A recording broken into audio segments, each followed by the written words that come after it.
So you might be wondering, I've got sitting in front of me a tin of tomatoes, some string and a ruler. What on earth are we going to be doing? Well, we're going to be thinking not about the tin of tomatoes, which is a cylinder. At the moment, we're just going to be looking at the top of my tin of tomatoes. And I'm going to measure two things about the top of my tin of tomatoes. The first one, I'm going to measure all the way across the middle of my tin and find out how far that is. Now, based on the starter that you did, you should already be aware that measurement there is called the diameter. So measuring very, very carefully, we can see, and hopefully you might be able to see, I know the numbers might get a better ruler actually, if I can see it. So on my slightly clearer to see ruler, we can see we're coming right up to 7 centimeters there, and then got 5 little marks. So 7.5 centimeters across the top. So let's write that down. My diameter across the top is 7.5 centimeters. Now the second thing I'm going to measure, and this is why I actually have a clear ruler as well, because it'll be easier to see. I'm going to take a piece of string, and I'm going to wrap that piece of string all the way around the outside,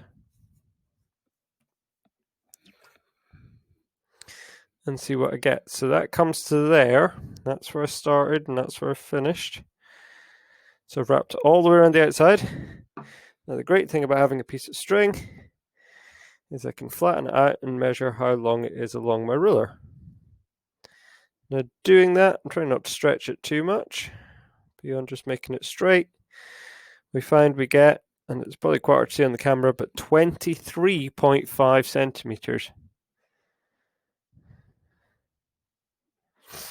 Now if we then think about what that is, well, that was the distance around the outside of top of my tin. Well, from our starter, hopefully you remember that's called the circumference.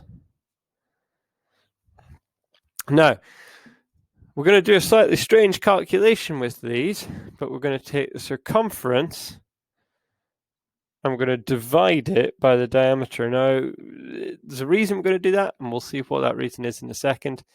Just going to bring my calculator in here, and we're going to just do 23.5, divide it by 7.5.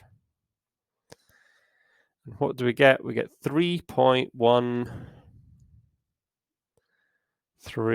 etc.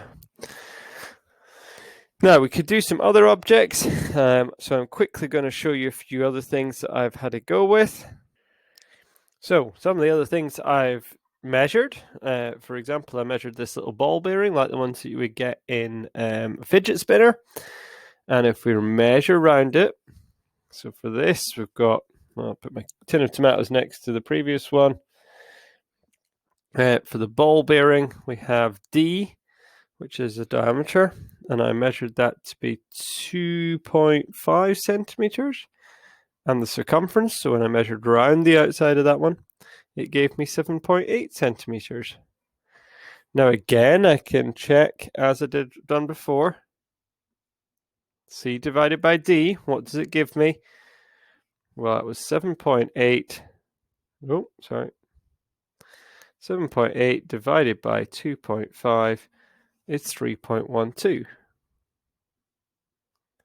So very similar answer. One other thing I did this deodorant can here. So the deodorant can has D equal to 5.1 centimeters, C equals 16 centimeters. And so let's do our C divided by D again, see what we get. I'll bring my calculator in for that. Apologies, my calculator is actually too bright for the camera to pick up. But if we do that, we're getting 3.1, we'll round it to 3.14. And some digits after that. Now you might spot, no matter which circular object I've picked, I seem to be getting exactly the same answer. Now actually I'd encourage you, in the time that you've got, to maybe go away and try doing this for yourself. Try measuring around the outside as accurately as you can and across the middle as you can, and then divide round the outside by across the middle and see what you get. And you should, if you've measured really accurately, get something that's 3 point something. Okay, so roughly 3 point something is the sort of answer we're always going to get. And actually, mathematicians have found it's always exactly one particular number. And that number has a special name. It is called pi, not quite like the kind you eat. It's spelled pi. And we give it this funny symbol, which is like a line with 2 legs coming out the bottom. And that is our funny special symbol, which represents this number. Now, we've already seen from our few measurements that we've done that it starts 3.1 something. Now, it actually has a crazy crazy decimal. It's 3.14159.926, and it's got loads more digits. So it keeps going, and technically actually keeps going forever. It's got as many digits along here as you like, but we don't need to worry about that. For everything that we are going to be doing in the next few lessons, we're just going to be worrying about this first few digits. 3.14 is the digits we're going to work with in this lesson that we are doing.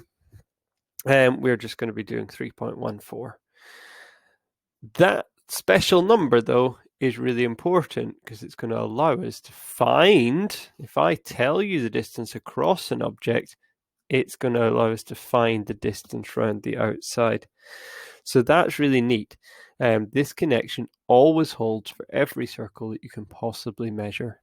So have a go. Go and measure some things in your house. I've just picked up some things that were to hand.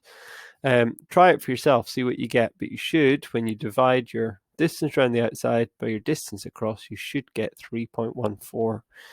You probably won't get it quite that accurately because measuring is a wee bit inaccurate, but try it out.